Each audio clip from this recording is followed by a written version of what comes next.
If you're planning on buying any cards from TCG Player, make sure you use our affiliate link right here in the description of our video to help support the channel. It's the best way to do it. Are you looking for Rebel Clash codes? They are already available on Poton Store, as you can see, and you can use Tablemon code for 5% off, or for any purchase of all the other code cards they have. For the European players, Millipots Gaming has everything you need from collectibles to all the new Pokemon Sword and Shield cards, and Rebel Clash is now in stock. Make sure you use Tablemon code for 5% off your final purchase.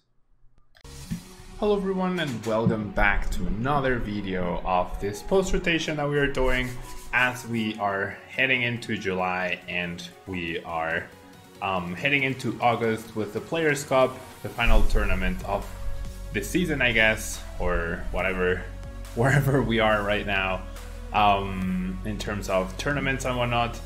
CENTISKORCH VMAX is the new, another of the new VMAXs that will probably be seeing a ton of play in the new format once Darkness Ablaze comes out. We do have CENTISKORCH, right? CENTISKORCH V. With the Burning Emissions attack, you may discard 1 energy from this Pokemon, and if you do, you choose 1 energy attached to your opponent's active Pokemon and discard it. So this feels like you're trading 1 energy for 1 energy, which doesn't seem very good. However, when you consider the fact that we do have Welder to accelerate energy onto CENTISKORCH, that's really good, and that allows you to set your opponent back by a turn, but you're not super set back yourself because, as we'll see, CENTISKORCH VMAX is a very cost-effective Pokemon.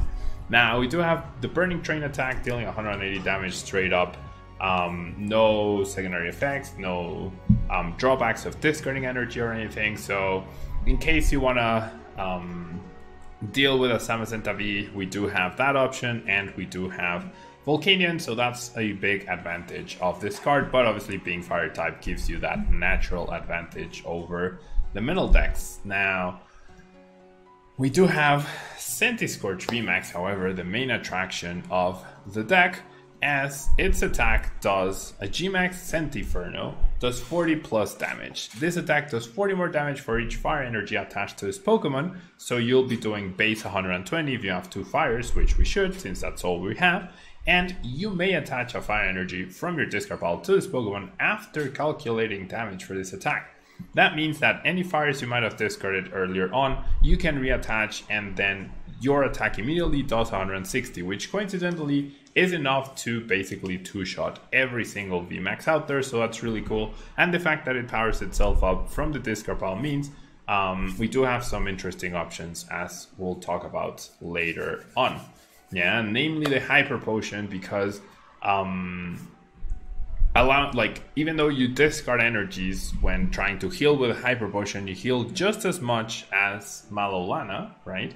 However, it's not your supporter for the turn. And you can heal and then power up with Welder. You can simply heal and then attach, because you'll probably have 3 energies, so then you attach or back to 2 and then you can use the attack. So there's a lot of synergy between the Hyper Potion. Healing those really high HPs is really, really important right now.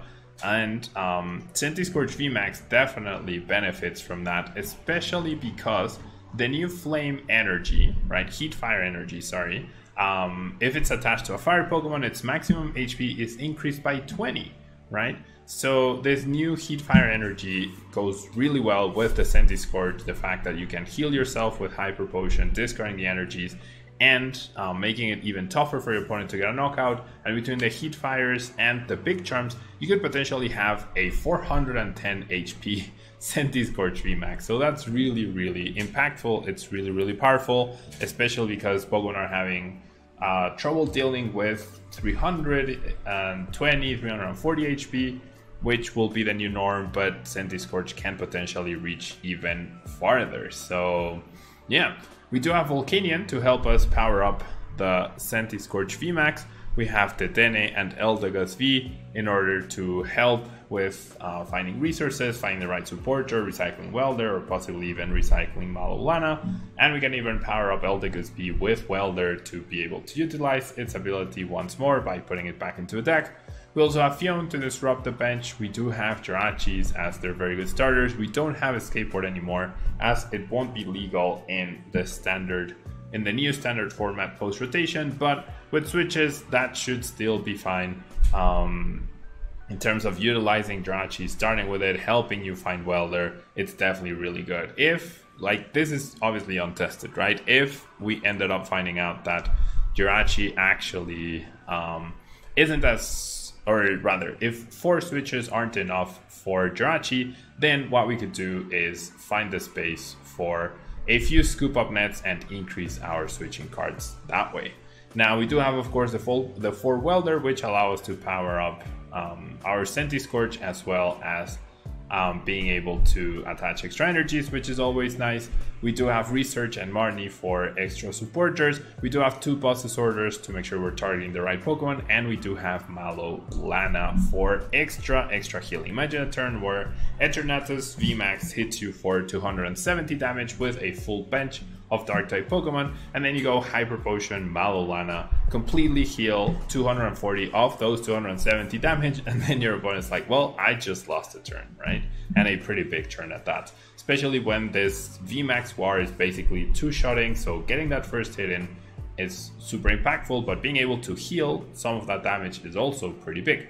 We do have Quick Balls and Pokecoms to search out our Pokemon. We have the aforementioned Hyper Potions.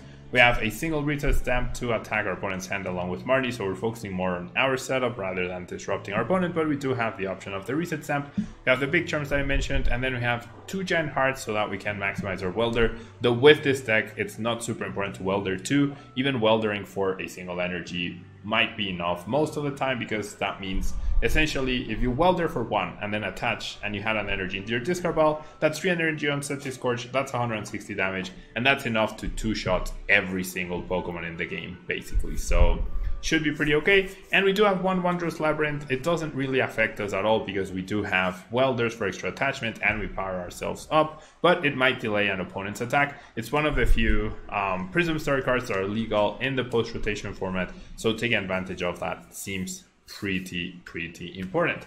And then we have, of course, 4 of the Heat Fire Energy, which I mentioned earlier, gives fire type Pokemon that it's attached to 20 extra HP, and we have 9 basic fire, a very healthy amount in terms of finding them for Welder. And like I said, we don't need to Welder for 2 in this deck. It's not essential, like it has been in many other decks in the past that featured Welder, such as Welder Mew 3, Firebox decks, where you play a very high amount of fire energies to combine with a Welder to make sure that you are always taking advantage of the maximum count. Here, it's probably going to be pretty okay to just Welder for 1 and not overextend, right? But if you Welder for 2, even better, right? If you manage to load up at CENTISKORCH with enough energies, you might even be able to get 1 KOs here and there. Probably not very likely. I think focusing on the 2-hit KO game is going to be much better. And there's so much synergy with a Hyper Potion that I wish I could run more Hyper Potions, but it's completely untested. Obviously, testing would allow us to refine and figure out what's good with this, what's not so good. This is once again based off of the recent Japanese list that did pretty well at the Japanese National Online Tournament series. So big props to a player who played the CENTISKORCH VMAX.